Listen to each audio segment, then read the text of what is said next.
আজ আমাদের দেশে আমরা ওই জায়নামাজ ব্যবহার করতে আগ্রহী হই যে এই নামাজে খানায় কাবার ছবি আছে, মদিনায় পাকের ছবি আছে। এইটা সম্পূর্ণ অনুচিত। কেন? অনেক জায়গায় আমি দেখেছি কাতারে কাতারে এই ধরনের জায়নামাজ বিছাই দিয়েছে, মানুষ এগুলার উপর হেঁটে সামনের দিকে যাচ্ছে। তাহলে যেই খানায় কাবাকে আমরা সামনে নিয়ে নামাজ পড়ি, যেই মদিনায় পাক আমাদের জন্য সবচেয়ে সম্মানের জায়গা, এগুলাকে আমরা পায়ের নিচে দিয়ে ফেললাম। নাউজুবিল্লাহ। হযরত ইমাম ইবনে সিরিন, যিনি ইমামুল মুআব্বিরিন, স্বপ্নের ব্যাখ্যা যার তার পক্ষে সম্ভব নয়, সাহাবায়ে কেরামের মধ্যে সবচেয়ে বেশি ভালো স্বপ্নের ব্যাখ্যা করতে পারতেন সাইয়্যিদুনা সিদ্দিক আকবর রাদিয়াল্লাহু তাআলা আনহু।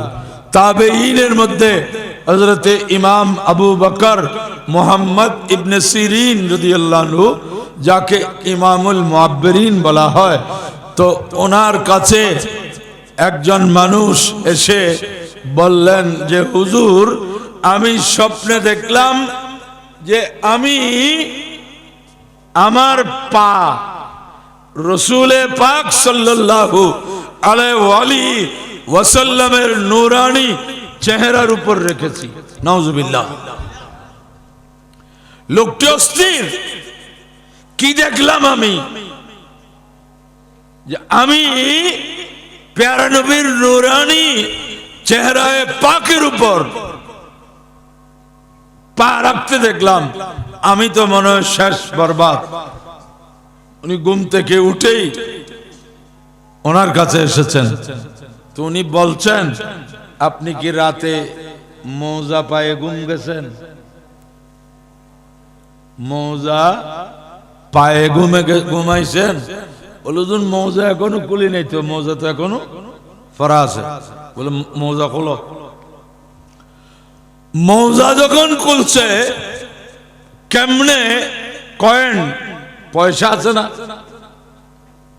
আমাদের, 5 টাকার আছে, 2 টাকার আছে, 1 টাকার আছে, এই ধরনের একটা কয়েন ওই সময় যেভাবে ছিল, যেটার উপর লেখা আছে মুহাম্মাদুর রাসূলুল্লাহ সাল্লাল্লাহু আলাইহি ওয়াসাল্লাম, মুহাম্মাদুর, এটা লেখা আছে। তাহলে এখন দেখেন, পাটা পড়ছে কিন্তু লেখার উপর।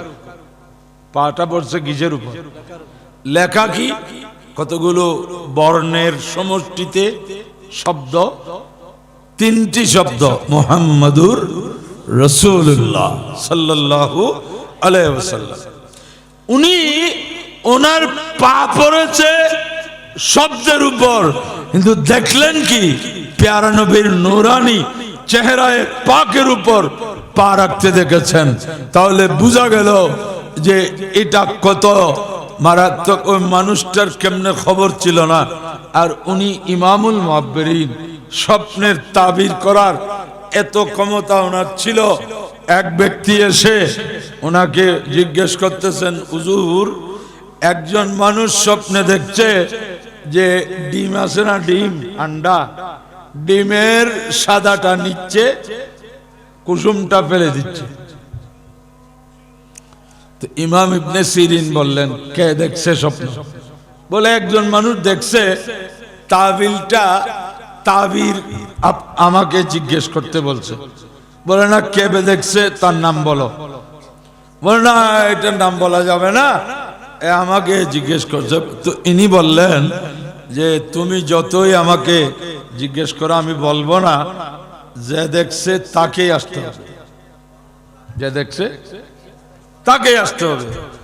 এখন সে উপায়ান্তর হয়ে বলে, হুজুর, আমি দেখছি রে। নিজেকে গোপন করে বলছে, তুমি দেখছো? পুলিশের খবর দাও, এক কফন চোর। এই ব্যক্তিটা কফন চোর, লাশের কাফন চুরি করে। দেখেন স্বপ্নে দেখছে কি, ব্যাখ্যা কি? অর্থাৎ লাশটা থাকে সাদা কাপড়ের ভিতর, ঠিক না? লাশ কোথায় থাকে? সাদা কাপড়ের ভিতর, আর কুসুম তাকে ভিতরে, উপরে সাদা আবরণ। ওইখান থেকে কোনখানে ওনার এই যে দৃষ্টিভঙ্গি, ব্রেন কিভাবে কাজ করছে, বলে পুলিশে খবর দাও, এ হচ্ছে কাফন চোর। এ বলছে হুজুর আমি মাপ চাই, আজ জীবনে কাফন চুরি করবো না।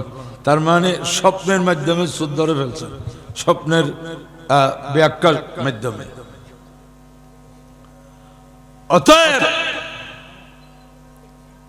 সুন্নি মুসলমানদের নিকট আমার আবেদন থাকবে, লিফলেটে 4টি বিষয় থাকা যথেষ্ট, এগুলা দিবেন না। আল্লাহ আমাদেরকে এই ওয়াজের উপর আমল করার তৌফিক দান করুন। জায়নামাজ ব্যবহার করেন সম্পূর্ণ প্লেন, যেগুলা কোনো ছবি টবি নাই, এগুলা করবেন। এগুলা ছবিওয়ালা যে জায়নামাজ, এগুলো বেশিরভাগ তৈরি করছে চীনা, চাইনিজরা। এরা মানুষের দুর্বলতার সুযোগে ব্যবসা করতেছে। না হয় চীনা এই বুদ্ধিস্ট রাষ্ট্র, এদের খানায় কাবার প্রতিও কি ইজ্জত, মদিনায় পাকের প্রতিও কি ইজ্জত। সে ক্লাস বানাচ্ছে বাইতুল্লাহ ছবি দিয়ে, গুম্বজে খাজরা দিয়ে, এটা তার ব্যবসায়িক পলিসি। আর সে পয়সাও খামাচ্ছে, আর মুসলমানকে দিয়ে ওগুলাকে বেইজ্জত করতেছে, নাউজুবিল্লাহ।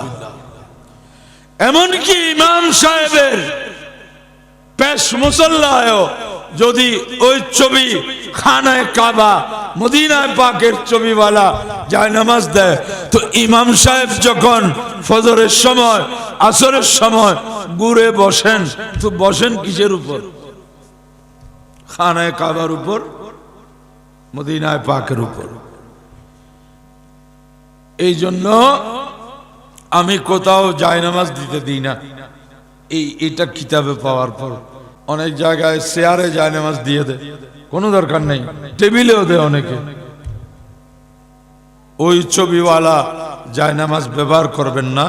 কারো কারো থাকলে বাইন্ডিং করে এমনি ঝুলাই রাখবেন।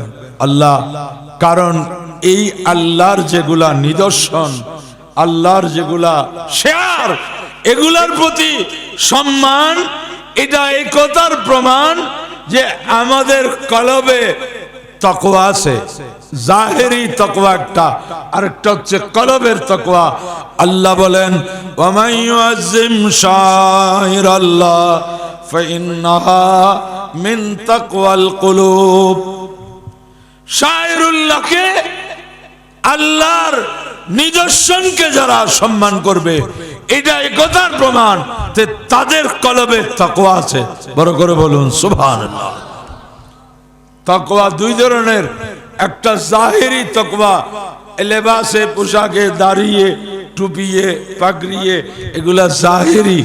আসল তাকওয়া সরকারে কোন মক্কা সাল্লাল্লাহু আলাইহি ওয়াসাল্লাম বলেছেন, আত-তাকওয়া হা হুনা, আত-তাকওয়া হা হুনা, আত-তাকওয়া হা হুনা, ওয়া আশারা ইলা সাদরিহি সাল্লাল্লাহু আলাইহি ওয়াসাল্লাম।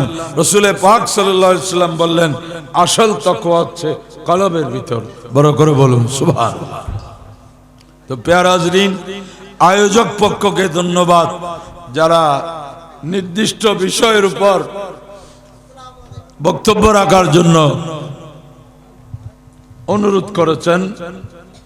এটা দরকার, কারণ আজকাল ওয়াজ নসিহত অনেকটা একটা বিশাল এক আয়োজনে পরিণত হয়েছে, তামাশায় পরিণত হয়েছে। কোথাও আজান, কোথাও একামত, গজল, এই আবি যাবি এগুলো করে বাস ওয়াজ শেষ। ওয়াজ নসিহতের মাকসাদ এটা কোনো সামাজিক অনুষ্ঠান নয়, এটা রেওয়াজ প্রচলনের কোনো বিষয় নয়। ওয়াজ ও নসিহত ইমানদারের জন্য প্রয়োজন। আল্লাহ বলেছেন, ওয়াযাক্কির ফাইন্না যিকরা তানফাউল মুমিনিন। ইয়া রাসূলুল্লাহ, আপনি ওয়াজ করুন, ওয়াজ ইমানদারের কাজে আসবে। বড় করে বলুন সুবহানাল্লাহ।